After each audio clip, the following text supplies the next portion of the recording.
Aos irmãos presentes, a paz do Senhor, uma boa noite, iniciando mais um dos nossos estudos nas quinzenas de quarta-feira. A gente vai fazer uma breve oração e o tema de hoje, ele é basicamente o motivo de existirem heresias. Não sei quantos dos irmãos receberam a mensagem agora no período da tarde, mas essa palavra, esse palavrão que é o tema do estudo de hoje, gnosticismo, ele é basicamente a mãe da maior parte, se não for de todas as heresias que a gente teve na história da igreja, inclusive algumas heresias de raciocínio supostamente científico e supostamente até político, que a gente observa nos dias de hoje. Os irmãos vão acompanhar o raciocínio e vão conseguir entender onde a gente vai levar essa reflexão. Então, oremos. Senhor Jesus, nós te damos graça por mais uma noite em que nós podemos nos reunir aqui em tua casa para podermos falar de mais um tema importante para a nossa reflexão, para que estejamos alertas, para que nossos olhos estejam abertos, para que não sejamos enganados pelas mentiras do pai das mentiras.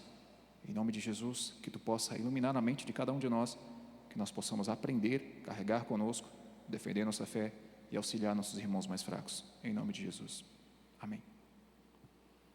Bom, para a gente iniciar, é importante a gente colocar os termos nas suas devidas definições. Então, o que é o tal do gnosticismo?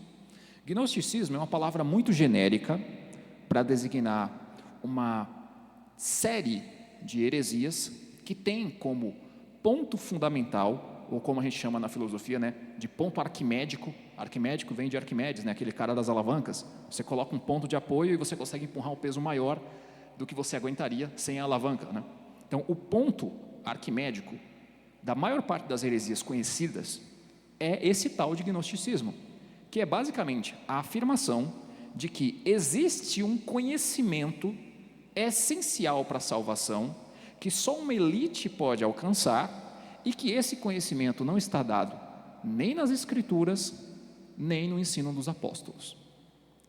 Isso é meio genérico, Um ensino que seria um ensino apenas para uma elite espiritual, que apenas essa elite alcançaria essa salvação por meio desse conhecimento, e esse conhecimento não está nem nas Escrituras, nem no ensino dos apóstolos. A gente vai desdobrar isso daqui, porque à medida que a gente entender o que isso quer dizer historicamente, desde o começo da igreja até algumas filosofias bem complicadinhas dos dias de hoje, em que o gnosticismo acabou respingando, e por que falar sobre isso é importante. Então, para a gente poder começar, a gente vai fazer uma leitura bíblica, que fica justamente no livro de 1 Coríntios, e a gente vai lá para o capítulo 6, começando do versículo 12. Quem tiver aí com a Bíblia, a gente vai fazer essa leitura rapidamente. 1 Coríntios, capítulo 6, começando a partir do versículo 12. Esse estudo de hoje ele vai ser baseado principalmente nesse capítulo de 1 Coríntios, em relação com os 3 primeiros capítulos também da carta do apóstolo Paulo a Colossenses, ok? Vão ser as nossas referências. Então vamos lá, 1 Coríntios 6, a partir do versículo 12. Tudo me é permitido, mas nem tudo me convém. Tudo me é permitido, mas eu não deixarei que nada me domine. Os alimentos foram feitos para o estômago e o estômago para os alimentos. Guarda isso aqui, alimentos. Mas Deus destruirá ambos. O corpo, porém, não é para a imoralidade, mas para o Senhor, e o Senhor para o corpo. Guarda também essa palavra, corpo. Por seu poder, Deus ressuscitou o Senhor e também nos ressuscitará. Vocês não sabem que os seus corpos são membros de Cristo? Somos corpo, e assim bem ajustado, totalmente ligado, unido, vivendo em amor. É corpo, no singular, inclusive na música, A música veio daqui. Tomarei eu os membros de Cristo e os unirei a uma prostituta? De modo nenhum. Vocês não sabem que aquele que se une a uma prostituta é um corpo com ela? Pois como está escrito, os dois serão uma só carne. Mas aquele que se une ao Senhor é um espírito com Ele. Fujam da imoralidade sexual. Guarda isso aqui também. Todos os outros pecados que alguém comete, fora do corpo os comete, mas quem peca sexualmente, peca contra o seu próprio corpo. Acaso não sabem que o corpo de vocês é santuário do Espírito Santo, que habita em vocês, que lhes foi dado por Deus, e que vocês não são de si mesmos? Aqui a gente faz uma pausa, e aí a gente vai continuar dando um contexto para esse negócio de gnosticismo. Eu pedi para os irmãos guardarem alguns termos, né? A questão de fugir da imoralidade sexual, a questão de corpo e a questão de alimentos. Os alimentos foram feitos para o estômago e o estômago para os alimentos. Os princípios fundamentais do gnosticismo são basicamente 4. Dualismo. Gnósticos, quem acredita no gnosticismo ou em uma variante de conhecimento gnóstica, acredita que o mundo tem uma divisão fundamental entre espírito e matéria, sendo que o espírito era divino e bom, enquanto a matéria era má, naturalmente má, ou pelo menos inferior ao espírito.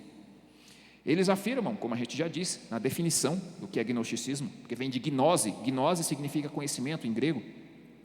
Os gnósticos acreditavam ter acesso a um conhecimento secreto que lhes permitia compreender a natureza da realidade e seu lugar nela. Está parecendo um grupo de pessoas que a gente até sabe mais ou menos do que é, e depois eu vou voltar aqui, só vou fazer um mistério bem simples nesse ponto. Um grupo de pessoas que acredita ter um conhecimento secreto para compreender a natureza da realidade e seu lugar nela. Sei. Muitos grupos gnósticos acreditavam em uma espécie de salvador que viria para resgatar apenas os gnósticos, no caso, né? Eles que têm acesso a esse conhecimento espiritual, né? Que esse salvador viria para resgatá-los, mas não no mesmo sentido que Cristo veio resgatar a igreja, pelo menos não da forma como a Bíblia ensina, como os apóstolos ensinaram, como a gente sistematiza normalmente em teologia. Essa salvação seria a salvação do mundo material, e não aquela salvação que Paulo diz, né, que os mortos em Cristo ressuscitam primeiro, nós que estivermos vivos seremos transformados e transladados a encontrar com o Senhor Deus nos ares. Não é isso que eles querem dizer, tá? Eles creem no Salvador para salvá-los da matéria. O universo material seria uma coisa ruim, em essência, da qual nós teríamos que nos livrar. Guarda isso também. E aqui o 4º ponto é que algumas seitas gnósticas acreditavam que as almas, eles muitas vezes usam também esse termo alma como sinônimo de espírito. Na verdade, eu acho que todo mundo, né, usa muito os termos alma e espírito como se fossem 2 termos intercambiáveis. Isso é um problema para ser resolvido tanto biblicamente, como teologicamente, como filosoficamente. Tem muitas correntes de pensamento que separam essas coisas, e tem muitas correntes de pensamento que simplesmente não dão o mesmo significado para elas. Por exemplo, se você pega qualquer relato da Torá, o Antigo Testamento, a contagem de pessoas era chamada de almas, e saíram tantas mil almas lá do Egito, chegaram tantas mil almas lá na terra de Canaã, né? A gente vê essa correspondência entre alma e vida, a pessoa como um todo, a pessoa viva era uma alma. Já no gnosticismo, pelo fato dele ter algumas influências de pensamento, por exemplo, do zoroastrismo, que era a religião dos persas, provavelmente inclusive os 3 reis magos que foram visitar Jesus em seu nascimento, provavelmente eles eram magos zoroastristas, persas, né? Embora tivessem lá tido uma graça de Deus para ver a revelação que aquele que nasceria naquele lugar seria o Cristo, né? Mas eles provavelmente eram dessa religião. E a gente tem também a influência do pensamento de Platão, que separava o mundo das ideias, das formas, como a gente trabalhou no último estudo, né? Essas coisas que nós conseguimos inteligir observando entes. A gente intelige, a gente sabe que pela forma, apesar da forma ser vazia, a gente intelige mais ou menos o conteúdo dela. O Platão, ele faz uma confusãozinha que ela vai ser resolvida pelo discípulo dele, pelo Aristóteles. O Aristóteles vai dizer que não tem esse negócio de separar a forma da matéria. Ele defendia uma coisa chamada ilemorfismo, né? As coisas estão juntas, é a mente que separa, não é que elas estão separadas em natureza. Mas o Platão, ele acreditava que existia o mundo das ideias, onde as formas perfeitas lá estavam, e tinha um mundo material.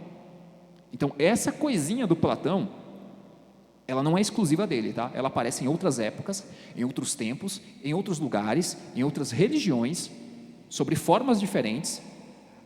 A formulação do Platão, inclusive, ela visava apenas explicar a maneira como ele entendia as ideias, como as ideias eram produzidas, como elas existiam. Mas não dá para negar que esse raciocínio de separar matéria e forma, ou seja, separar matéria e espírito, vamos usar essa palavra aqui por falta de uma melhor, seria a base do pensamento gnóstico. Então, espírito bom, matéria má, né? E também tinha um pouco disso em algumas seitas judaicas, porque há registro histórico, não vou entrar aqui nos meandros dos detalhes, mas há registro de que alguns judeus, pelo menos, acreditavam em reencarnação. Por quê? Não me pergunte. Como a gente vem dizendo, o gnosticismo, ele vem de uma espécie de sincretismo religioso mesmo, a partir de uma ideia de separação entre matéria e espírito. Corpo e alma também entrariam nesse quesito? Depende. Depende se você vem de um ramo que majoritariamente entende que a alma é a vida, como, por exemplo, os judeus faziam, ou se você vem de um outro ramo que acredita que a alma é uma coisa que é infundida em você, que é uma coisinha colocada em você, tipo um fantasminha no seu corpo, para o seu corpo funcionar. Ah, mas essa visão não é bíblica? Então, a gente vai trabalhar um pouquinho isso hoje, ok? Então, vamos lá. Como o gnosticismo entende que a matéria é má, ele também entende que o mundo é uma forma de ilusão, porque se isso aqui é mal, isso aqui não pode ser a realidade pura, certo? Então, o mundo é uma ilusão, a matéria é má, as coisas que nós vemos, elas são sombras e aparência de uma realidade maior. Mas, Jean, não tem aquela passagem do apóstolo Paulo que ele vem dizendo que hoje a gente vê as coisas como num espelho embaçado, né? Igual aqueles espelhos de metal antigo, que num dia nós veremos face a face, que muitas coisas que aconteciam lá, por exemplo, no Antigo Testamento, eram sombra das coisas que haveriam de vir? Sim, só que aqui a gente tem que prestar atenção que a gente não está falando das mesmas coisas. Paulo está falando sobre a gradação da revelação, porque a revelação de Deus, ela foi colocada de maneira contínua, e pelo menos nós, que somos cristãos evangélicos, acreditamos que a revelação ela se encerra após a era apostólica, então fechou, não tem mais nada a ser acrescentado. Tem outros ramos cristãos que não concordam com isso, que eles acreditam em sucessão apostólica, que é uma coisa que eu já expliquei, que inclusive é um elemento em comum entre as igrejas, por exemplo, católica e as igrejas neopentecostais, que aparentemente não tem nada a ver, mas ambas acreditam em sucessão apostólica. Nós não, a gente acredita que a revelação ela foi fechada após o ensino dos apóstolos, e ponto, e acabou por ali. Inclusive eu estou pensando em trazer para o próximo estudo, um estudo sobre a origem do cânon bíblico. Por que que os livros que estão na Bíblia? E isso é mais complicado do que simplesmente comparar a Bíblia católica e a Bíblia evangélica protestante. Tem aqueles 7 livros que tem a mais na Bíblia católica, tal, mas se você for, por exemplo, para a Europa, ou mais ainda, para o leste europeu e para algumas regiões da Ásia e da África, você vai notar que tem comunidades cristãs que até hoje, eles têm um cânon diferente do nosso. Por exemplo, alguém aqui já ouviu falar do livro de Enoque? Não faz parte do nosso cânon, e também não faz parte do cânon católico. Mas você pega, por exemplo, a igreja copta, os armênios, os etíopes, se eu não me engano, se eu não estiver falhando aqui com memória, mas eles têm esse livro como canônico, e eles acreditam que ele é revelação também. Quando que isso aconteceu? Como que isso aconteceu? Por que que a gente tem esses exemplos de cânons diferentes? Seria um tema interessante para a gente pegar num próximo estudo. Mas vamos lá. O gnosticismo deu muito trabalho à igreja nos 3 primeiros séculos. Hereges gnósticos como Marcião de Sinope, Simão o Mago, Cerinto, Menandro de Antioquia, etc., propuseram sistemas gnósticos, ocultistas, guarda essa palavra, e esotéricos com S, tá? Porque tem um esotérico que é com X, esotéricos. Praticamente todos defendendo a ideia central de que o universo material é resultado da criação de um demiurgo, ou seja, um Deus que se rebelou contra a perfeita existência espiritual e criou o universo material aprisionando almas nele, que precisam, por sua vez, serem libertas pela gnose, pelo conhecimento que ele se propõe a ter, que é um conhecimento que não está nem nas Escrituras e nem no ensino dos apóstolos. Todas as almas aprisionadas em corpos físicos nesse mundo possuiriam dentro de si uma faísca ou centelha de luz que trouxeram do mundo transcendente. Então, é uma coisa para a gente tomar cuidado. A fé, a gente entende que é um dom de Deus, ela é recebida por graça. Nós não recebemos a fé naturalmente, nós não temos uma fé inata, e não é verdade que todo ser humano deseja naturalmente a salvação em Deus. Isso aqui é um ponto central para a gente pensar. Ah, todo mundo é filho de Deus? Calma lá. Todo mundo deseja ser salvo? Você pergunta, todo mundo quer ir para o céu? O pessoal levanta a mão. Será que isso é verdade? Porque se sem santificação ninguém verá a Deus, toda vez que você vê uma pessoa que não vive uma vida santa dizer que ela quer ir para o céu, ela está mentindo. Isso pela própria definição que a gente tira da palavra de Deus. Se você pergunta, quem quer ir para o céu? A pessoa diz que quer ir, mas ela não tem certeza se o céu existe, ela também está mentindo. Porque para agradar a Deus, a fé é necessária, e sem fé é impossível agradar a Deus. A gente precisa aprender a raciocinar dentro das linhas que a Bíblia nos dá. Caso contrário, a gente acaba achando que qualquer pessoa que faça uma confissão verbal de algum tipo de fé, que ela necessariamente já está salva. Eu questionei isso, inclusive, em off, em um outro estudo, porque eu tenho um problema com as pessoas acharem que simplesmente a confissão verbal, em um determinado momento, ela salva. É aquele problema que a gente viu há alguns anos atrás, quando o Cabo Daciolo esteve lá no Flow Podcast, e ele chegou perguntando se os apresentadores lá do Flow queriam aceitar Jesus. E eles, assim, não tenho nada contra Jesus, então vou aceitar, né? Ou seja, sem um respaldo de conhecimento do que eles estavam de fato dizendo que iriam fazer, se é que eles entenderam, e eu acho que não. E sem o discernimento do Daciolo, que a confissão pura e simples, sem ser seguida de um arrependimento interior e uma mudança de conduta, para demonstrar que a pessoa realmente foi salva, ela é vazia. Então, eles aceitaram Jesus, entre aspas, lá no programa, com o Cabo Daciolo pegou na mão deles, fez uma oração, todo mundo falou amém, e a vida continuou lá, cada um com seus pecados. Então, não se trata apenas de você conhecer e verbalizar uma verdade, mas do quanto que essa verdade entrou em você, do quanto que ela consegue te transformar. Então, vamos seguir. Em uma discussão de internet com um colega que havia sido educado dentro de um pensamento gnóstico, eu não sei em que igreja que ele aprendeu isso, mas olha só, isso aqui é depoimento real de uma pessoa real que existe, tá? E a pessoa entendeu que o cristianismo era isso aqui.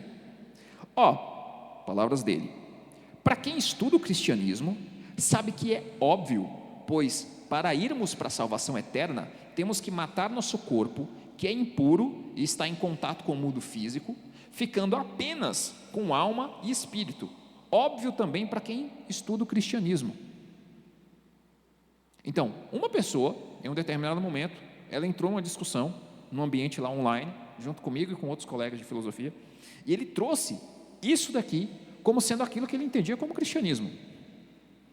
E assim, não vamos achar que isso daqui é uma coisinha assim rara de acontecer, não, tá?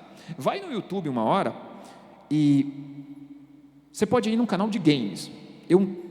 Se eu conseguir lembrar, eu coloco na descrição lá do vídeo lá para vocês verem depois. Tem um vídeo em que eles pegaram vários deuses de várias religiões e fizeram um videogame, sabe, tipo um Street Fighter da vida, em que você tem lá os deuses gregos, os deuses orientais, colocaram Jesus também no jogo como personagens jogáveis, né? E aí está o camarada lá fazendo uma luta, né? Ele escolhe o personagem de Jesus para poder fazer é um joguinho interessante, tá? Não leve a mal eles estarem usando a imagem dos personagens assim, dessa maneira. E o que o camarada, enquanto ele jogava, lembre-se que eu estou citando aqui um canal de jogo, tá? Jesus não é Deus. Por quê? Porque Jesus é o Filho de Deus. Então eu não sei por que ele está na lista dos deuses aqui do jogo. Eu vou baixar esse vídeo e depois eu mando para vocês. Então, peraí, o que esse pessoal está dizendo? No caso desse meu exemplo do vídeo sobre um game, o camarada está fazendo basicamente a confissão de uma heresia. Jesus não é Deus, Jesus é só Filho de Deus.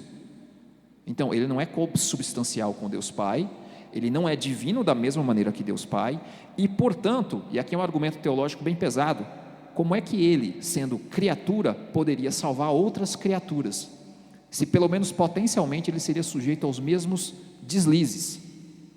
Se ele não tem em si a consubstancialidade, Ou seja, se ele não é um com Deus Pai, se ele não é idêntico a Deus Pai, então ele pode fraquejar, assim como anjos fraquejaram, assim como homens e mulheres fraquejaram. Então, como ele poderia salvar as pessoas? Tem um problema aí. E esse é um problema que, inclusive, levou a alguns concílios das igrejas na antiguidade para poder debater esse tema. Porque havia, sim, desde o primeiro século, gente que dizia que Jesus não era Deus. Voltando à confissão aqui do colega no grupo de estudos, lá de filosofia, ele traz a essência aqui do pensamento gnóstico quando ele diz que, a gente tem que matar nosso corpo, provavelmente fazendo referência àquele texto de Paulo em que ele fala para mortificar a carne, né, os desejos da carne, o desejo do corpo. Mas aqui, a interpretação que ele dá é gnóstica, que ele está dizendo, olha, porque é impuro, está em contato com o mundo físico, a gente tem que ficar só com alma e espírito. Quantas vezes a gente talvez não tenha ouvido de pregadores em igrejas, talvez por desconhecimento, porque, deixa eu falar uma coisa para vocês, talvez nunca ninguém tenha dito isso, mas o material que nós temos disponível para tratar do tema de seitas e heresias, ele é muito ruim, tá? A gente precisa ter muito cuidado do tipo de material que a gente recorre para falar sobre esses temas. Os melhores materiais para trabalhar a questão de seitas e heresias, eles vão vir a partir dos pais da igreja. Sabe aquela fase que a gente estuda na aula de história sobre a patrística? A gente estuda isso, eu tive isso no ensino médio, tá? Talvez algum ou outro não tenha, não sei como é que está a educação pública nesses dias, mas eu tive. A gente estudou a patrística no ensino médio em aula de filosofia. E a gente percebe a essência de algumas ideologias de hoje em heresias antigas. Quando a gente não trata as heresias em suas fontes históricas, muitas vezes a gente não tem uma visão correta do que elas são, porque a gente fica muito o que fulano está dizendo hoje, e a gente não vai buscar a origem. E o problema do material para trazer apologética, no sentido de defender a fé e combater as seitas e heresias, muitas vezes ele falha, não só nesse quesito, mas ele falha também em trazer o contraditório, porque muitas vezes olha, eu acho que o que fulano está querendo dizer é isso, e quando você bota os adversários para se justificarem, muitas vezes a justificativa deles não é tão ruim quanto a interpretação que a gente coloca nos livros de defesa da fé sobre seitas e heresias. Então, é um tipo de material que a gente tem que buscar fontes primárias. Eu, pelo menos, recomendo buscar fontes primárias para tratar desse tema. Então, vamos lá.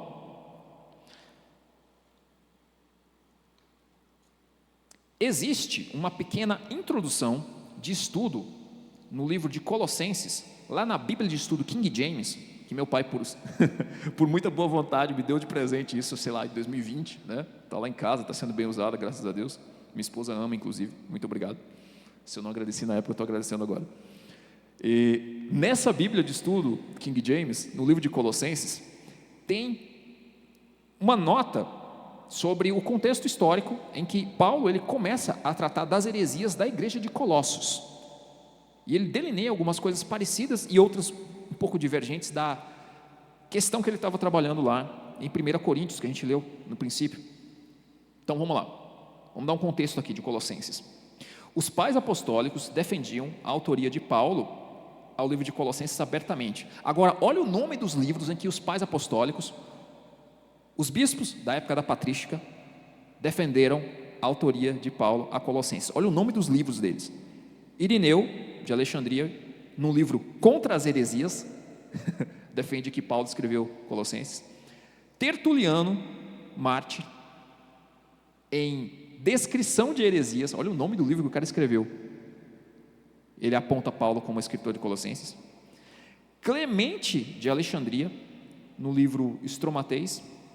Justino, mártir também, no livro Diálogos. Então nós temos alguns dos pais da igreja falando sobre heresias e citando o livro de Colossenses. Isso aqui é um elo que eu quero que vocês guardem. Durante seu ministério em Éfeso, conforme Atos capítulo 19, versículo 10, Paulo enviou Epáfras para espalhar o evangelho no vale do Lico. Epáfras, então, foi quem fundou a igreja de Colossos, e quando Epáfras informou o apóstolo Paulo que certas heresias estavam se difundindo lá na comunidade entre os colossenses, Paulo escreveu a carta como uma defesa teológica da fé bíblica, da fé apostólica segundo as Escrituras. Então, o que aconteceu? Paulo, muito provavelmente, ele estava escrevendo o livro de Colossenses durante sua primeira prisão em Roma, no início dos anos 60 depois de Cristo. Outras cartas que ele também teria escrito na mesma época seriam Filemão, Filipenses, Efésios, além de Colossenses, né? Colossenses, inclusive, chega a ser chamado por alguns estudiosos como carta da prisão, né? Paulo escreveu então para combater uma doutrina que é identificada lá em Colossenses 2,8 como um tipo de filosofia, supostamente proveniente de tradições gregas, como indica a referência do versículo 2, do capítulo 2, versículo 8 e do versículo 20, segundo os rudimentos, sabedoria e práticas ascéticas. O que é prática ascética? É você tentar mortificar o corpo pelos meios de disciplina ou mesmo de automutilação. Uma coisa é você fazer um jejum para você adquirir como é que eu vou dizer? Um domínio maior sobre seus apetites. Outra coisa é você se chicotear e você martirizar seu corpo, né? Para usar essa dor como uma ferramenta de disciplina espiritual. Isso é ascetismo, tá? Vai variar entre esses polos, mas basicamente é isso. Além disso, existia uma doutrina que continha elementos judaicos nessa heresia dos colossenses, que vai incluir circuncisão, capítulo 2, versículos 11 e capítulo 3, versículos 11, tradições de homens, capítulo 2, versículo 8, guarda de sábado, regras alimentares e participação em festas, conforme o versículo 2, aliás, o capítulo 2, versículo 16 de Colossenses, culto a anjos e visões, aqui já é o versículo 18 do capítulo 2, bem como normas rígidas vindas do homem e não de Deus, capítulo 2, versículos 21 a 23. Então, vamos fazer a leitura, pelo menos do capítulo 2, para a gente poder dar um contexto interessante aqui, e aí a gente continua com os nossos comentários. Eu queria que um dos irmãos pudesse abrir aí em Colossenses, capítulo 2, para a gente fazer a leitura coletiva, e aí a gente vai seguindo. Colossenses 2.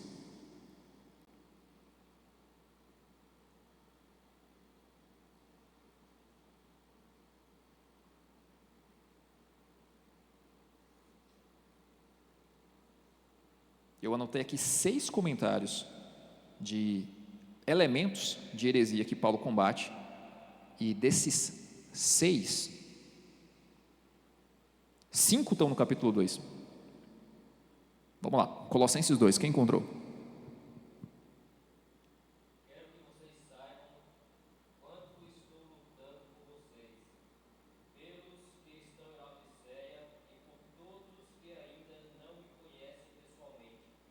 Esforço-me para que eles sejam fortalecidos em seu coração, estejam unidos em amor, que alcancem toda a riqueza do pleno entendimento, a fim de conhecerem plenamente o mistério de Deus, a saber, Cristo. Nele estão escondidos todos os tesouros da sabedoria e do conhecimento.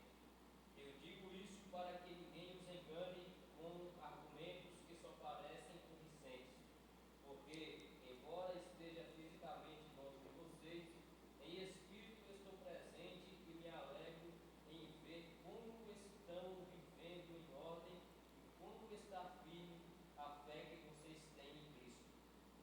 Portanto, assim como vocês receberam Cristo Jesus, o Senhor, continuem a viver nele, enraizados e edificados nele, firmados na fé, como foram ensinados, transbordando de gratidão. A partir do versículo 8, presta mais atenção agora. Tenham cuidado para que ninguém os escravize a filosofias vãs e enganosas, que se fundamentam nas tradições humanas e nos princípios elementares deste mundo, e não em Cristo. Pois em Cristo habita corporalmente toda a plenitude da divindade. Ou seja, alguém estava negando que existia divindade em Cristo. Segue, Kleber. E por estarem nele, que é o cabeça de todo poder e autoridade, vocês receberam a plenitude. Nele também vocês foram circuncidados, não com uma circuncisão feita por mãos humanas, Isso, elementos judaicos aqui, fazer pequeno comentário e o Kleber continua. A gente costuma gastar muito tempo em falar, por exemplo, de heresias judaicas dentro do cristianismo do primeiro século, inclusive fazendo algumas comparações com algumas igrejas atuais que têm elementos judaizantes, e a gente esquece do elemento gnóstico, que é o elemento grego, que também se fazia presente, que a gente vai ver daqui a pouquinho. Vamos lá, Kleber. que é o despojado corpo da carne. Isso aconteceu quando vocês foram sepultados com ele no batismo e com ele foram ressuscitados mediante a fé no poder de Deus que o ressuscitou dentre os mortos. Quando vocês estavam mortos em pecados e na circuncisão, quando vocês estavam mortos em pecados e na incircuncisão da sua carne, Deus os vivificou com Cristo. Ele nos perdoou todas as transgressões. Pronto, aqui tem um ponto, porque só nisso aqui Paulo já está refutando tanto um elemento judaico de, olha, quem é cristão agora tem que seguir a lei de Moisés, porque o Deus do Novo Testamento é o mesmo do Antigo, e eles, não precisa, né? Isso aí é sombra do passado, mas ao mesmo tempo ele está combatendo uma heresia gnóstica. Não sei se vocês observaram, mas lá no versículo 12, quando ele fala que a gente se despojou no batismo, né, quando a gente foi enterrar o velho homem, a gente renasce com Cristo, né, fazendo uma alusão ao novo nascimento, o qual o ritual do batismo ele simboliza. Paulo também está combatendo a heresia gnóstica de que nós temos que nos livrar do nosso corpo mortal e da matéria, porque apenas o que se salva é o espírito. Então, numa cajadada só, ele está batendo em duas heresias. Eu quero que vocês prestem atenção nisso. Segue, Kleber. E cancelou a escrita da dívida, que consistia em ordenanças e que nos era contrária. Ele a removeu, pregando-a na cruz. E, tendo despojado os poderes e as autoridades, fez deles um espetáculo público, triunfando sobre eles na cruz. Portanto, não permitam que ninguém os julgue pelo que vocês comem ou bebem, ou com relação a alguma festividade religiosa, ou à celebração das boas novas, ou dos dias de sábado. Essas coisas são sombras do que haveria de vir. A realidade, porém, encontra-se em Cristo. Não permitam que ninguém que tenha prazer em uma falsa humildade e na adoração de anjos os impeça de alcançar um prêmio. Tal pessoa conta detalhadamente suas visões, e sua mente carnal a torna orgulhosa. Trata-se de alguém que não está unido à cabeça. Visões, olha, ele está falando de quem está tendo visões. Eu me lembro que, inclusive, nos rudimentos do Evangelho, aqui no nosso município, a gente tinha muito problema com isso, né? O pessoal ia correr atrás de visagem, de revelamento em qualquer lugar que acontecesse. E a Bíblia nos inspira, tanto no Antigo como no Novo Testamento, a ter cuidado com isso. Se eu não me engano, inclusive, tem até uma passagem no Antigo Testamento que diz que, olha, se o cara profetizar um negócio e acontecer, mas ele chamar você, vamos mudar aqui o estilo da adoração, vamos seguir os outros deuses, é anátema, né? Mesmo que aconteça o que a pessoa diz que é para acontecer. Então, até nesse caso, a gente tem que ter muito cuidado, porque tem gente mais simples que acredita que o simples fato de alguém falar uma coisa e aquilo se demonstrar verdade, o diabo também pode dizer verdade. Inclusive, é isso que torna ele o pai das mentiras, porque quando ele diz uma verdade, por que ele está dizendo essa verdade? Ou será que ele não está mudando essa verdade para você ir para uma direção errada? Tem toda essa questão, né? A mentira, a melhor mentira, ela vem num envelopinho de verdade. Segue, Kleber. Trata-se de alguém que não está unido à cabeça, a partir da qual todo o corpo, sustentado e unido por seus ligamentos e juntas, efetua o crescimento dado por Deus. Já que vocês morreram com Cristo para os princípios elementares deste mundo, como se ainda pertencessem a Ele, vocês se submetem a regras: não manuseie, não prove, não toque. Todas essas coisas estão destinadas a perecer pelo uso, pois se baseiam em mandamentos e ensinos humanos. Essas regras têm, de fato, aparência de sabedoria, com sua pretensa religiosidade, falsa humildade e severidade com o corpo. Severidade com o corpo. Pode continuar. Mas não tem valor algum para refrear os impulsos da carne. Toma essa, estoico. O pessoal hoje em dia está numa moda de seguir estoicismo, né? Ah, não, vamos seguir o estoicismo porque a gente tem que ser mais durão, né? mais macho alfa, mais asceta, né? O apóstolo Paulo está dizendo que isso não tem valor nenhum no combate contra a satisfação da carne. Por quê? Porque o pecado, ele é outra coisa. O pecado não é só a indisciplina dos apetites, porque você pode ser disciplinado e você pode ainda assim ter um apetite mau. Enfim, não vou entrar no mérito desses detalhes, esse é um comentário para a gente desdobrar em um outro momento.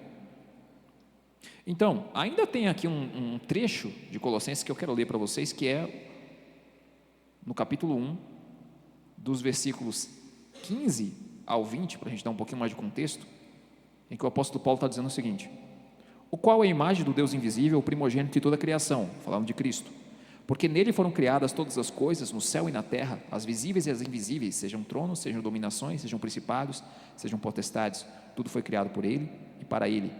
Ele é antes de todas as coisas e nele subsistem todas as coisas. Também ele é a cabeça do corpo, da igreja, é o princípio, o primogênito dentre os mortos, para quem tudo tenha a preeminência, porque aprouve a Deus que nele habitasse toda a plenitude, e que, havendo por ele feito a paz pelo sangue da sua cruz, por meio dele reconciliasse consigo mesmo todas as coisas, tanto as que estão na terra como as que estão nos céus. Por que é tão complicado você dizer, Jesus é só filho de Deus, ele não é Deus? Não é só porque, se ele sendo criatura, ele teria o potencial de pecar, como também, se você bem parar para analisar, se ele não fosse cossubstancial com Deus,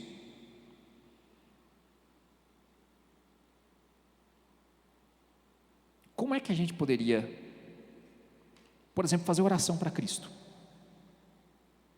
Ele precisaria ser onipresente, ele precisaria ser onisciente, ele teria que ter atributos que Deus Pai tem também. A palavra muitas vezes ela nos ensina a fazer oração a Cristo, aliás, a Deus, né? Em nome de Jesus Cristo, né? Em nome do Pai, do Filho e do Espírito Santo. Como é que a gente faz uma oração dirigida a Cristo, então, se Ele não é Deus? Isso também não cairia no pecado da idolatria? Tem uma série de problemas. Por que o apóstolo Paulo ele faz questão de dizer quem é Cristo, assim como o apóstolo João, que nós já estudamos, faz questão de dizer, logo no princípio de seu evangelho, quem é Cristo, fazendo a identificação dele como o Logos divino, a palavra sem a qual nada do que foi feito teria sido feito, né? Por que tem essa necessidade de colocar as coisas nesses termos? Quando você para analisar, você vai percebendo esses detalhes. Então, versículos 15 a 20 do capítulo 1, Paulo está batendo nos hereges que não consideravam Jesus totalmente divino e que talvez não aceitassem Jesus como única forma de redenção.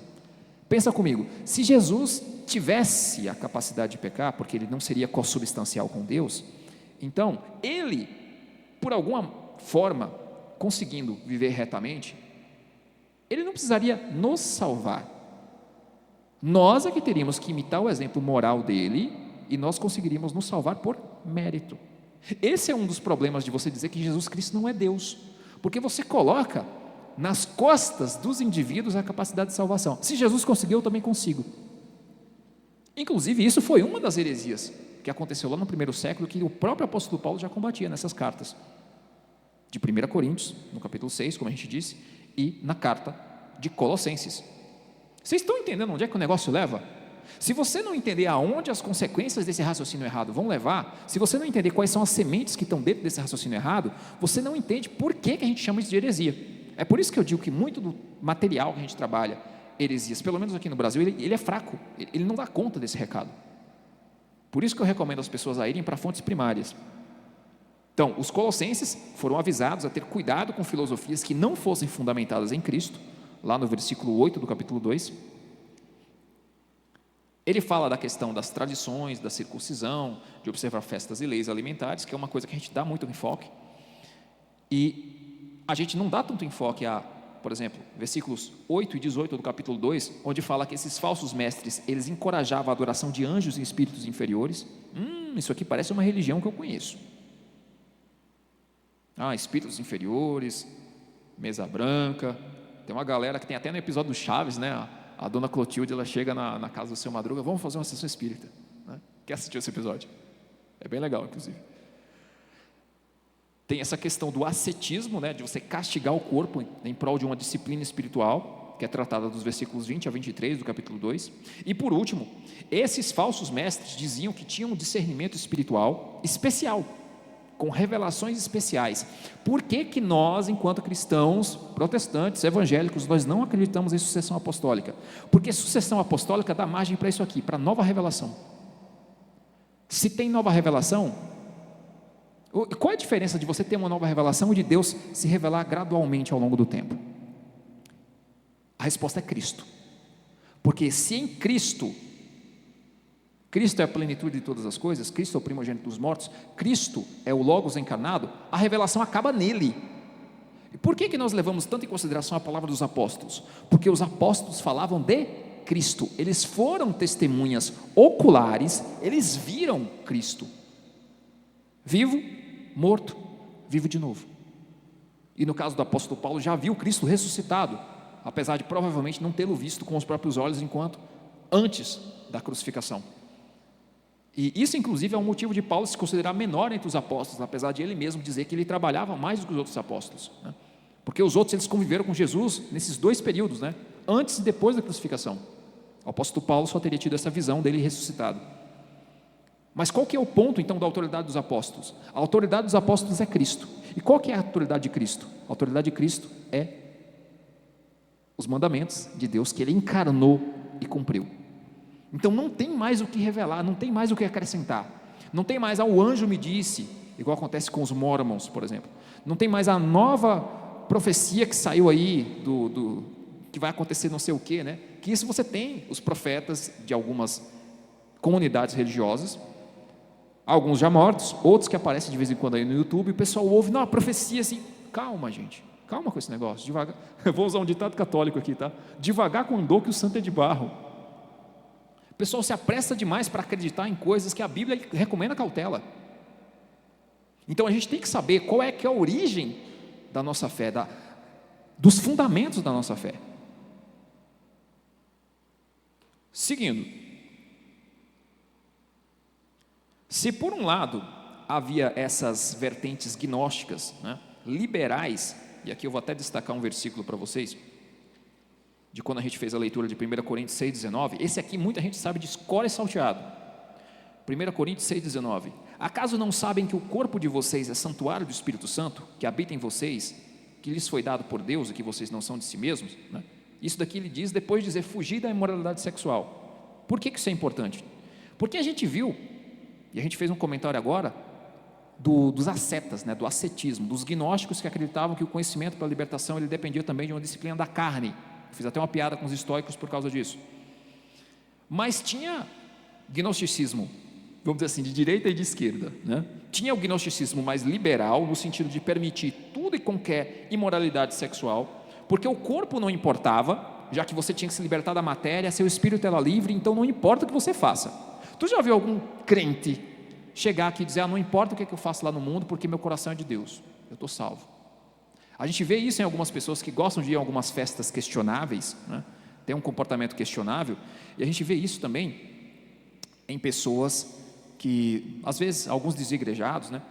A gente vê isso também em algumas pessoas, por exemplo, não importa o que eu vou fazer com o corpo, porque a salvação não se perde. A gente vê isso em alguns calvinistas, né? A salvação não se perde, então não importa muito o que eu vou fazer. O que é isso? Isso é gnosticismo, da vertente mais liberal, mas tinha essa vertente do gnosticismo mais asceta, né, de castigar o corpo, que aí vocês vão lembrar talvez de filme lá da Idade Média, né, algum monge lá batendo nas costas com chicote, para se fazer uma penitência sobre o seu pecado, como se os seus sofrimentos te penitenciassem dos seus pecados. Deixa eu trazer uma informação aqui, uma informação bem simples para vocês.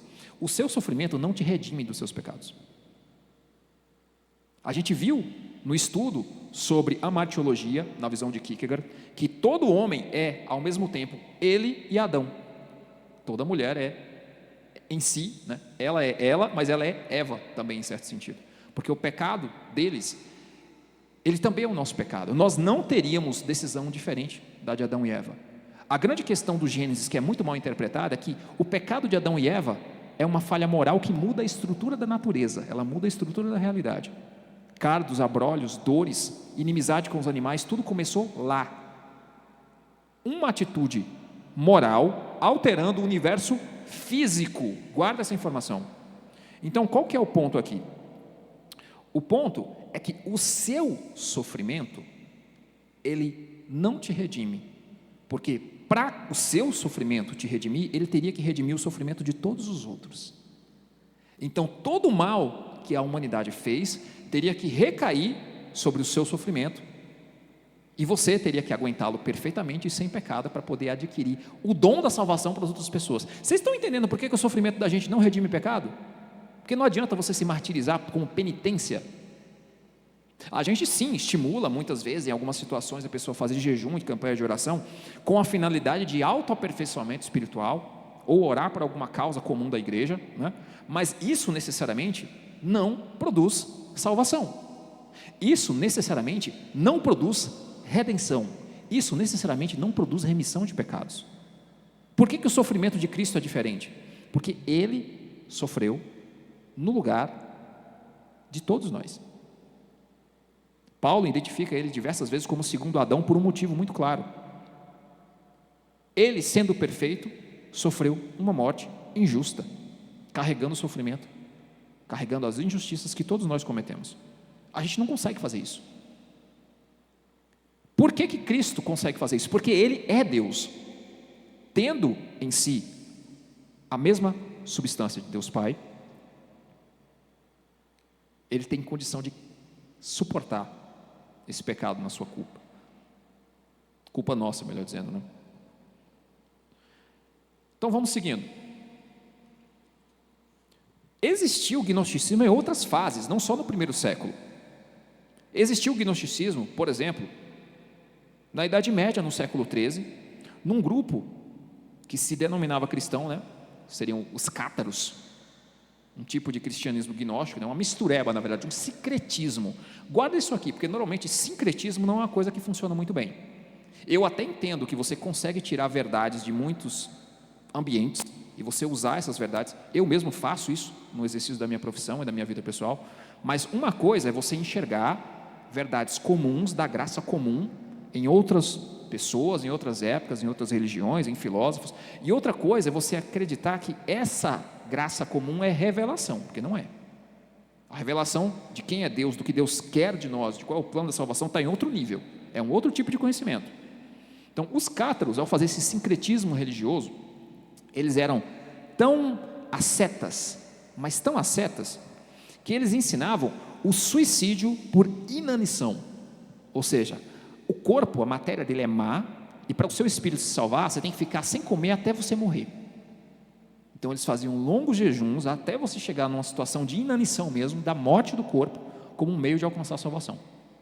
Porque eles acreditavam que o corpo é mau e só o espírito é bom, e só o espírito salva e o corpo não presta para nada. Olha o problema. Além disso, eles estimulavam mulheres grávidas a abortar as crianças, pois a matéria era má, e isso impediria que novas almas saíssem do mundo espiritual perfeito e nascessem nesse mundo mau. Olha que coisa absurda. As pessoas morrerem de fome, você matar as crianças, a criança nasceu, inclusive eles não permitiam que as mães amamentassem para que a criança morresse. Olha o absurdo que chega você dividir espiritual e físico, sem entender que o ser humano é uma alma, tá? Quando alguém te perguntar o que é uma alma, você fala, uma alma é um ser vivo, porque aí você está falando de uma unidade. Se você fizer concessões, a alma é uma coisa que entra no corpo, é um fantasminha no seu corpo, é uma energia vital, qualquer outra coisa, isso vai dar problema.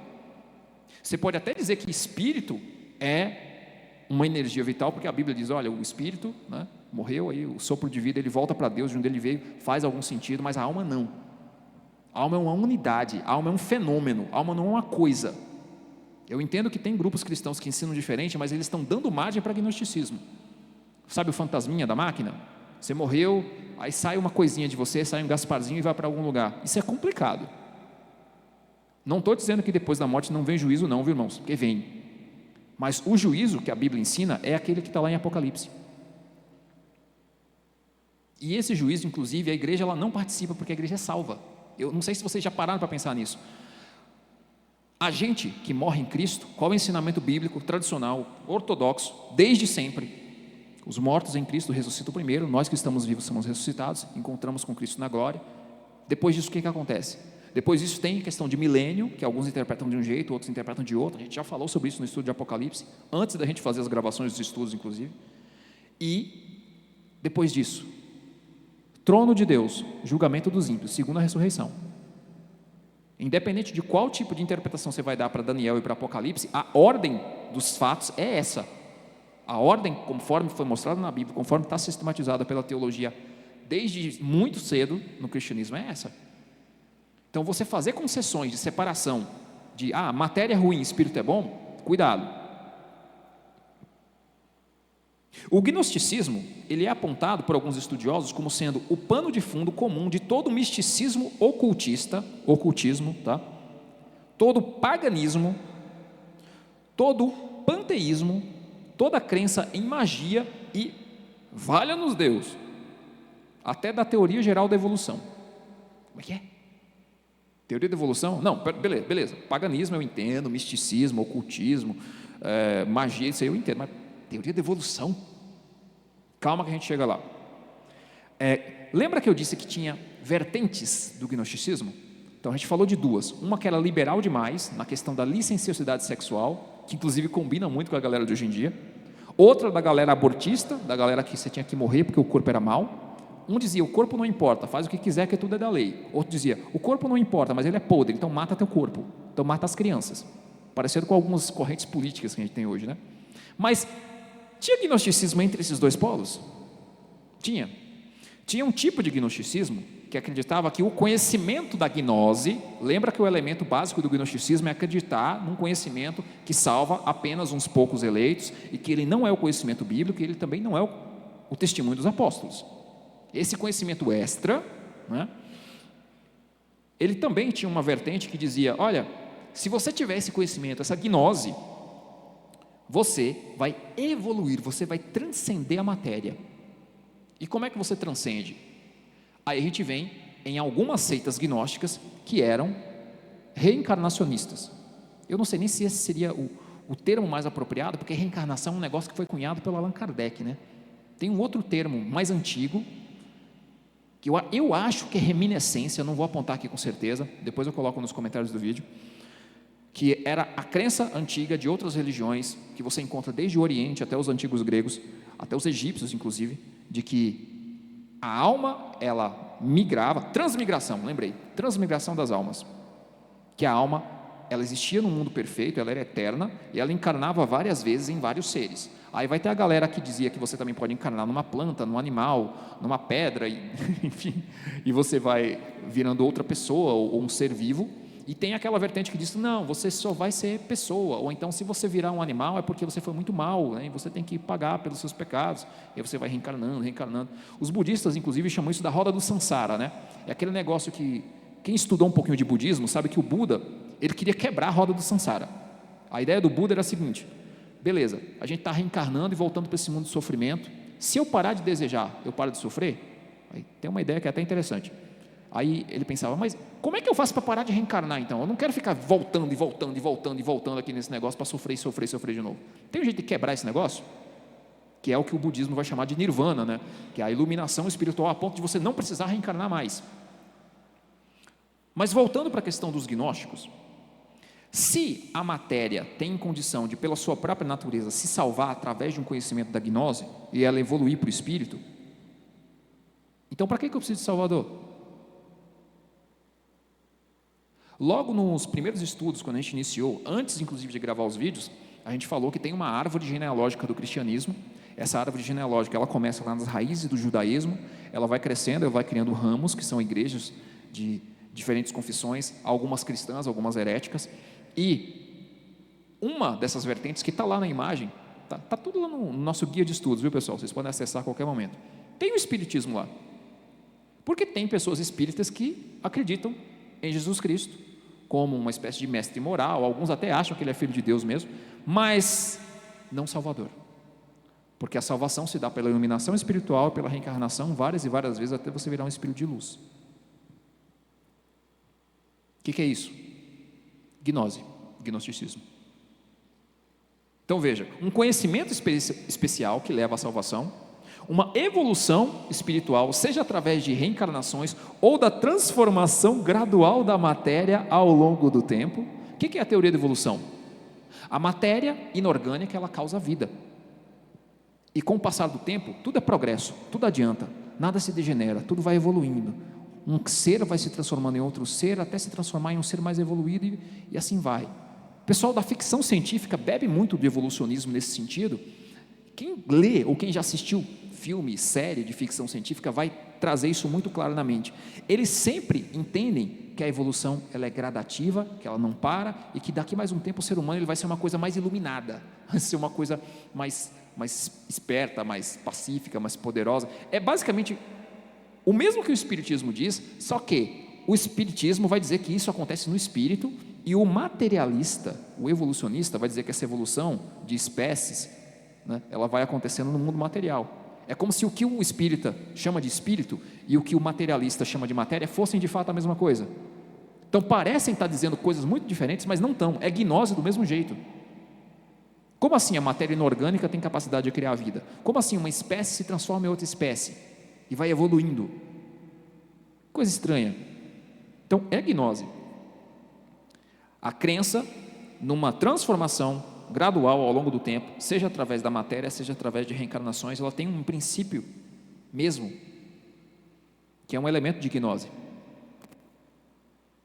Por mais que o elemento principal seja essa divisão entre espírito e matéria, né, que é o elemento mais comum, mas a gente tinha essas vertentes diferentes dentro do gnosticismo. Então é como se o gnosticismo fosse uma caixa com muitas coisas lá dentro, né? Então, o gnosticismo, é importante a gente levar isso em consideração, ele é considerado heresia, tanto pela Igreja Católica, em sua confissão oficial, quanto pela maioria dos ramos identificados como protestantes, sendo heresia mesmo no judaísmo. Por que aqui eu estou dizendo que é a maioria esmagadora dos ramos protestantes? Porque há pessoas que identificam os testemunhos de Jeová como protestantes, apesar deles entenderem que Cristo não é Deus. E o Alex, ele coloca isso daqui, inclusive, com palavras mais duras do que eu. Ele diz que eles são perigosos. Eu acho que perigosos são os muçulmanos, tá? Eu não acho o testemunho de Jeová perigoso, não. Mas se você olhar para o ponto de vista do ensino, realmente, o ensino é um ensino desviado, desviante, né? Cristo não é Deus, ele traz uma série de complicações para a vida da gente. E é um elemento gnóstico. Mas algumas pessoas identificam os testemunhos de Jeová como dentro dos ramos protestantes. Então, aqui a afirmação ela diz que a maioria esmagadora dos ramos protestantes considera heresia por conta disso. Os gnósticos acreditam, inclusive, em algumas vertentes, que os próprios sentidos, eles são maus, porque você capta a matéria através dos seus sentidos e a matéria desperta seus desejos, e seus desejos, nesse mundo aqui, são uma coisa a ser evitada. Parece tudo muito bonitinho, né? Parece inclusive aquela diagramação do apóstolo Paulo.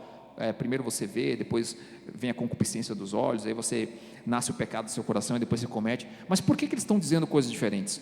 Porque dentro do gnosticismo, ele não está dizendo, olha, às vezes você, por ter uma inclinação pecaminosa, vai olhar para uma coisa que é boa e vai querer fazer um uso mal dela, como Davi quis fazer um uso mal de Batseba, que não era sua esposa, mas esposa de Urias.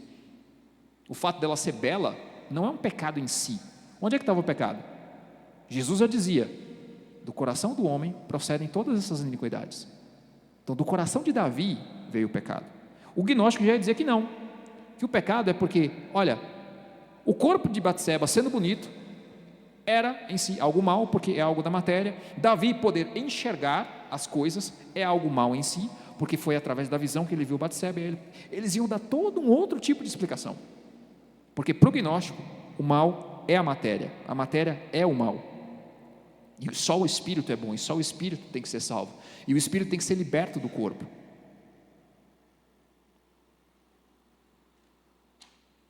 Então, o que o cristianismo, tradicionalmente, desde os pais da igreja, diz contra as afirmações gnósticas? Aqui tem um ponto importante, porque a própria filosofia cristã, ela é chamada oficialmente de realismo. Realismo. O que é uma pessoa realista? Uma pessoa que julga a partir dos sentidos, que ela considera que o mundo real, que está fora da nossa mente, é real de fato, não é mesmo? Isso é uma pessoa realista. A filosofia cristã, inclusive, ela é a primeira que oficialmente ela é chamada de realismo. Por quê? Porque a gente afirma a realidade concreta da criação. A matéria, ela não é má, nem o corpo humano é uma prisão do espírito. Corpo e alma, eles funcionam de uma forma que o nosso eu, ele é tanto o nosso eu interno, os nossos pensamentos, nossos sentimentos, nossas memórias, como o seu eu externo. O seu corpo faz parte de você.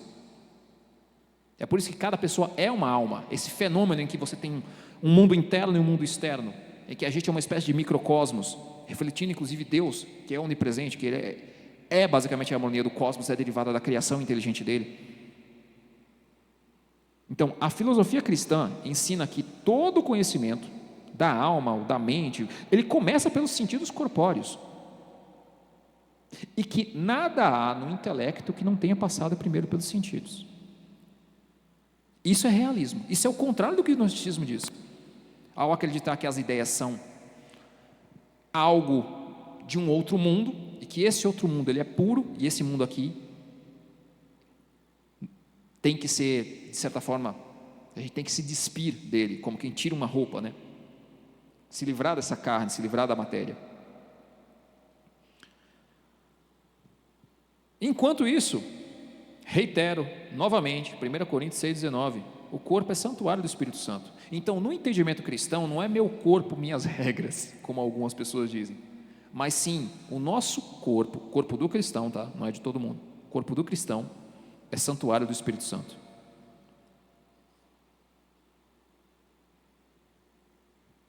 Onde que começa o pensamento gnóstico? Tem alguns autores, como o professor Fedeli, que eles dizem que começa no Éden, o pensamento gnóstico. A serpente garantiu a Eva que ela e Adão, tendo os olhos fisicamente abertos, não viam. Desobedecendo, seus olhos fisicamente abertos se abririam para um conhecimento superior, para a gnose. O fruto proibido, que lhes permitiria ter uma visão superior, atingindo um conhecimento não racional, fazendo com que para conhecer eles deveriam renunciar aos sentidos exteriores, renunciar ao intelecto, renunciar à vista, né? O conhecimento que ele trazia, o suposto conhecimento que a serpente trazia, é que Deus mente.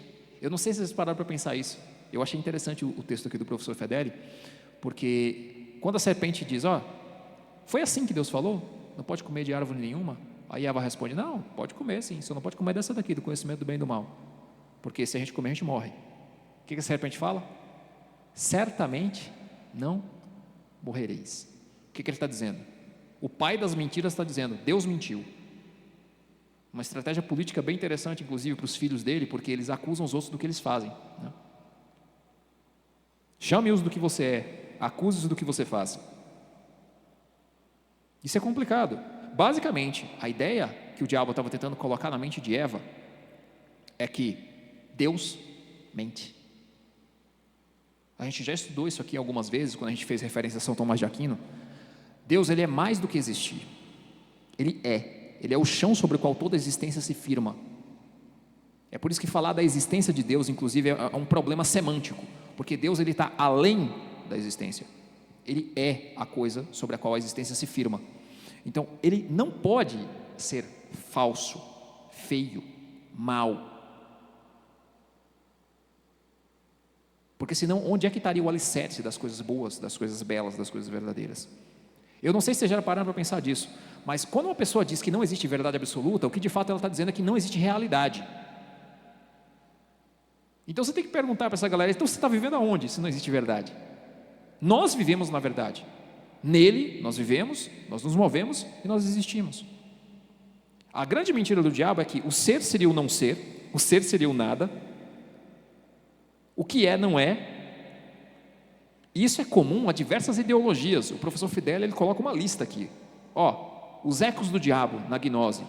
Tem a Cabalá judaica, que ele acusa de ser uma espécie de conhecimento secreto para a salvação. Os judeus que me perdoem, né? Tem os pensamentos de Kant, de Hegel, de Karl Marx, de Heidegger. Aqui ele está acusando alguns pensadores alemãos, tá? Filósofos, de terem bebido aqui da gnose, sem falar da arte moderna, que muitas vezes ela acaba sendo estranha e feia por conceber que não existe beleza, não existe um princípio divino que alicerça a beleza. Então tudo é caos, tudo é uma bagunça, então qualquer coisa pode ser bela. Estava vendo uma notícia, um cara que vendeu uma escultura imaterial. Tipo, ó, o cara está lá parado, tirou uma foto, não tem nada atrás dele, aqui é uma escultura imaterial, uma escultura abstrata. O mundo da arte está um mundo bem maluco ultimamente. Qual é a grande mentira do diabo? Que não há verdade, que não há bem, que não há beleza. Então adore-se o nada, adore-se a mentira, adore-se o pecado, adore-se o feio, adore-se o homem. Proclamem-se os seus direitos, adore-se a razão, adore-se o diabo. Tudo é mentira. Nasceu a dialética. Um dos comentários que o Kierkegaard faz contra os pensamentos dialéticos, que a gente vai encontrar, por exemplo, em dois dos filósofos que foram citados aqui pelo professor Federi, que são o Hegel e o Marx, é que o que é dialética para os filósofos alemães? Dialética é assim, duas coisas contraditórias, que através do seu choque, elas produzem uma terceira no formato de síntese. O Kierkegaard já dizia, como assim duas coisas contraditórias vão produzir uma síntese? Se existe o princípio do terceiro excluído, ou uma coisa é ou ela não é, não tem terceiro termo, então não existe síntese, não pode existir. É absurdo, é ilógico. De onde veio esse tipo de ideia? Porque a síntese no pensamento de Marx é o seguinte, não tem verdade na lógica, a verdade ela tem que ser uma construção histórica da humanidade, então tudo vira construção social, né? Vamos nos jogar no abismo, porque o abismo se mede em metros e os metros são uma convenção social. É basicamente esse raciocínio dessa galera de esquerda. Por quê? Porque não tem mais verdade. Qual que é a decorrência disso daqui? Que não tem um fundamento sobre o qual existe verdade, que a verdade não existe, a realidade não existe, a realidade é o que tiver na sua cabeça. Mas a sua cabeça existe aonde? A gente podia perguntar para esse pessoal, enfim. Malditos sejais vós, que ao mal chamais bem, e ao bem mal, que tomais as trevas por luz e a luz por trevas, que tendes o amargo por doce, e o doce por amargo, já dizia o profeta Isaías. Agora, para não ser desonestamente enviesado, eu vou tentar trazer uma citação de um livro gnóstico aqui para vocês, só para vocês verem que de fato se trata disso aqui. Veja, eu vou fazer uma citação pequena aqui do Corpus Hermeticus, que é um livro, inclusive, usado por quem? Maçonaria. A maçonaria é um tipo de gnosticismo? É. Eles também defendem que eles têm um tipo de conhecimento, uma gnose especial, que produz uma salvação apenas para os iluminados e iniciados nela. E é uma revelação que não está contida nem nas Escrituras, nem no testemunho dos apóstolos. O que é isso? Gnose, a mãe das heresias. O Corpus Hermeticum ensina que, uma vez no corpo, a alma se encontra presa na mais espessa e escura das vestes, a carnal, que será a sua prisão e da qual deve libertar-se. Porque a ignorância maldita inunda toda a terra e corrompe a alma aprisionada no corpo. Deves rasgar de um lado a outro a túnica que te cobre, o tecido da ignorância, o vestido urdido da corrupção, o cárcere tenebroso, a morte vivente, o cadáver sensível, o sepulcro que levas a todas as partes contigo, o ladrão que habita em tua casa. Tal é o inimigo que te pões por túnica. Ele está falando do corpo, viu? A fim de que não tenhas ouvidos para as coisas que necessitas ouvir, nem olhar para as que necessitas ver. O que é isso? Gnose, o corpo é mau, a gente tem que se livrar dele. Então veja, o coração da doutrina maçônica é gnosticismo. A gente passou por onde? A gente passou por, eu vou colocar aqui a lista, tá? LGBT vai incluir isso daí, porque a minha mente e o meu corpo não se correspondem, meu corpo não importa, meu corpo, minhas regras, posso fazer o que eu quiser, posso ser essencialmente sexual, assim, de qualquer forma, né? É gnosticismo. Maçonaria, gnosticismo. Espiritismo, gnosticismo. Dizer que Cristo não é Deus, gnosticismo. Autoflagelação como mecanismo de iluminação espiritual, gnosticismo. Tem tanta coisa aqui dentro, cara. Inclusive, há quem acuse o movimento do Renascimento europeu, que culminou na Revolução Francesa, de também ser centrado no gnosticismo. E o próprio nascimento da ciência moderna fazer parte desse tipo de pensamento. A gente falou da questão da evolução em paralelo com o kardecismo, né, que acredita que você vai evoluindo, enquanto que eles acreditam que a evolução é espiritual. O materialista acredita que a evolução é das espécies. Só que assim, onde é que a ciência atual ela se coloca como gnose? Você só é liberto da sua ignorância se você tiver o conhecimento científico. Nenhum outro conhecimento vale. Embora a maior parte dos conhecimentos que a gente tenha não seja científico. Conhecimento relacional, conhecimento econômico, conhecimento, autoconhecimento, né? Conhecimento abstrato, linguagem, nada disso é científico. Mas tem uma galera que defende que o único conhecimento válido, o único conhecimento que te ilumina e te salva é a ciência. A ponto de ter maluco na época, lá no início do século XX, que acreditava que um dia a ciência ia dar um jeito de banir a morte. O C.S. Lewis, inclusive, ele tem uma trilogia de livros bem, assim, densa sobre esse problema. O C.S. Lewis, ele entendeu que o motor da ciência moderna, ele era agnóstico, então ele escreveu um negócio chamado Trilogia Espacial. São 3 livros. Tem um livro chamado Perelandra, tem o Além do Planeta Silencioso, tem um terceiro que eu não me lembro o nome, mas eu vou colocar nas referências, porque é uma sequência, né? São 3 livros, e no terceiro especificamente, ele fala muito sobre essa questão de acreditarem que a ciência iria banir a morte, a ponto de ter uma espécie de organização meio que terrorista, né, no livro, que eles estão procurando um jeito de pegar a cabeça das pessoas, né, depois que elas falecem, colocar lá grudada numa máquina, porque eles vão inventar uma forma das pessoas viverem para sempre. O livro, ele é o mais pesado dos 3, inclusive esse terceiro livro do C.S. Lewis, da trilogia espacial. Eu vou colocar as referências para quem tiver interesse de ler. Até porque você não acha muitas ficções científicas cristãs, com ensinamentos cristãos para você ler. E é importante a gente também conseguir ensinar através do nosso entretenimento, que é uma coisa que a gente falha muito, como eu já citei no estudo que a gente fez sobre Huckmacher, né? Muitas vezes a gente deixa a arte como uma coisa de segundo plano, sendo que a gente pode usá-la como uma ferramenta de ensino. E não só como uma ferramenta de ensino, mas de embelezamento, uma ferramenta de preenchimento do nosso tempo, enquanto a gente está por aqui. Muita gente não sabe o que indicar para os filhos lerem. Eu indico C.S. Lewis. Excelente. Se o menino gostar então de questão espacial, aí, questão de ficção científica, vai direto na trilogia espacial, compra, dá de presente para ele, que é uma ótima dica. Agora, vamos pensar um pouco, para a gente poder fazer o encerramento do estudo de hoje. Os gnósticos, eles acreditavam que a matéria era má, certo? Mas, pensa comigo, a matéria não é Deus, ela está fora de Deus, e Deus é bom, e eles achavam que a matéria é má. Ou seja, o que está dentro é bom, e o que está fora é mal. Associaram dentro com bom e fora com mal. Apesar de Deus ter afirmado que o que Ele cria é bom. Isso está na Escritura. A gente estudou isso em Gênesis. Tudo que Deus criava e viu que era bom, e viu que era bom, e viu que era bom. Chega no final, ele ainda fala, e viu que era muito bom. E aí descansou. Então, o erro dos gnósticos é não distinguir entre não ser e existir, porque se Deus é a base de tudo que existe, o que existe pelo fato de estar em Deus e de ter sido criado por Deus, é bom também. É uma questão de raciocínio lógico. Não tem como coisas ruins estarem firmadas em Deus. Inclusive, esse é um raciocínio que outro filósofo, lá, um neoplatônico chamado Plotino, vai usar para dizer que Santo Agostinho estava errado ao dizer que o mal é a ausência do bem. O mal é uma contrassubstância. O mal é outra coisa. O mal é algo. Ele é a forma da ausência, ele é a forma do que devia estar lá e não está.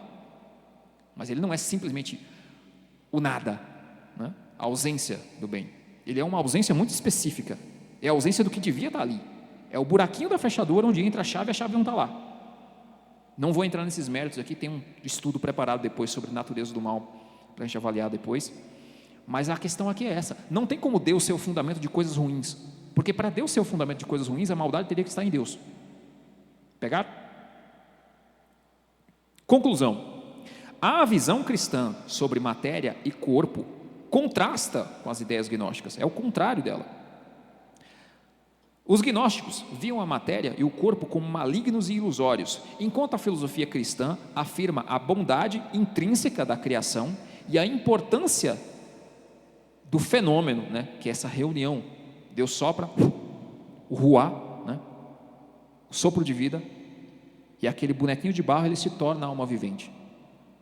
Rejeitar a visão gnóstica de que o corpo é uma prisão do espírito é crucial para manter uma compreensão fiel e saudável do cristianismo, que ensina que a salvação é um dom divino recebido por graça e não uma característica nem natural, nem inata, nem meritória, nem material, nem imaterial da humanidade. Porque a salvação não vem de nós, é dom de Deus, assim como a fé. O gnosticismo, manifestado historicamente em práticas extremistas como o suicídio por autoinanição e o aborto, e suas raízes em filosofias que desprezam o mundo físico, contrasta com a filosofia cristã, que reafirma a bondade da criação e a importância da corporeidade. Cristo, ele não vira um espírito depois que ele morre, ele ressuscita. O corpo dele ressuscita. Isso é uma coisa que quase ninguém fala. Tem duas coisas que quase ninguém fala sobre Jesus. Primeiro, vamos prestar bem atenção: Jesus é judeu. Algumas pessoas acham isso um crime dizer isso, mas Jesus é judeu, tá? A gente tem que lembrar disso. Segunda coisa, Jesus ressuscitou corporalmente. Corporalmente, Jesus tem corpo. Duas coisas que eu não vejo muita gente falar e que são alicerces da nossa fé. Então, a mesma fonte da queda do homem pode ser identificada como a fonte do niilismo, do relativismo moral e do culto ao homem, que é a gnose, resultando em uma visão de mundo desconectada da realidade e desprovida de significado absoluto. A alma humana não está aprisionada no corpo material, mas sim em uma perversão majoritariamente da vontade, chamada pecado, e deve se libertar dela, ou seja, dessa vontade pecaminosa, em Cristo, para alcançar a verdadeira libertação. Ou, conforme está escrito em 2 Timóteo, capítulo 3, versículos 5 ao 7, tendo a aparência de piedade, mas negando o seu poder, afaste-se destes. São estes que se introduzem pelas casas e conquistam mulherzinhas sobrecarregadas de pecados, as quais se deixam levar por toda espécie de desejos. Elas estão sempre aprendendo, mas não conseguem nunca chegar ao conhecimento da verdade. Como Janes e Jambres se opuseram a Moisés, também essas resistem à verdade. A mente deles é depravada, são reprovados na fé, não irão longe. Porém, como no caso daqueles, a sua insensatez se tornará evidente a todos. Então, apenas para recapitular, para a gente poder dar o encerramento de hoje. Elementos para conhecer uma heresia. O Alex colocou aqui em comparação com as operações da aritmética, né? Eu achei interessante. Eu vou colocar de outra forma, mas é basicamente a mesma ideia. Como é que você reconhece uma heresia? Já que o gnosticismo é a mãe das heresias, né? Então vamos lá. Uma filosofia que não é compatível com o cristianismo. Tradições e rudimentos que anulam a Escritura. Práticas de castigo ao corpo. Doutrinas contra a ingestão de alimentos que Deus santificou. Circuncisão, não é mais necessária, tá? Guarda de dias, culto aos anjos, visões, rituais e festas, regras vindas do homem e não de Deus. Agora, eu acredito que a gente vai ter um momento, quando a gente estiver falando sobre os concílios, que é importante a gente observar, como a gente está tentando ver a base do que a gente chama de cristianismo, ao mesmo tempo que a gente está vendo o que é a base do que a gente chama de heresia. É importante a gente saber até que ponto uma discordância, ela é ou não é uma heresia, certo? E quantas discordâncias formam uma heresia? Porque, por exemplo, existe todo um contrassenso, e aqui eu falo com todo o cuidado do mundo, porque a gente está dentro de uma igreja pentecostal. Existe todo um contrassenso se o avivamento da Rua Azusa, que foi onde começou o movimento pentecostal nos Estados Unidos, se ele seria ou não um movimento legítimo, ou se ele seria mais uma heresia, assim como os mormons, assim como os testemunhos de Jeová, etc. e tal. Eu não acredito que seja herético em si, mas tem um elemento que me parece ser de erro, um erro na visão de como seria a atuação do Espírito Santo. Por que a gente não classifica, por exemplo, o pentecostalismo como heresia, mas a gente classifica o neopentecostalismo como heresia? São coisas para a gente pensar, e eu acredito que a gente vai ter uma oportunidade disso mais à frente, se Deus assim nos permitir. E, por ora, o único conhecimento que leva A salvação é o conhecimento de que a verdade é uma pessoa, a pessoa de Cristo, que é o caminho, a verdade e a vida. Nisto cremos, nisso a gente se baseia, nisso a gente continua. Deus abençoe os irmãos. Passa a palavra ao pastor Daniel.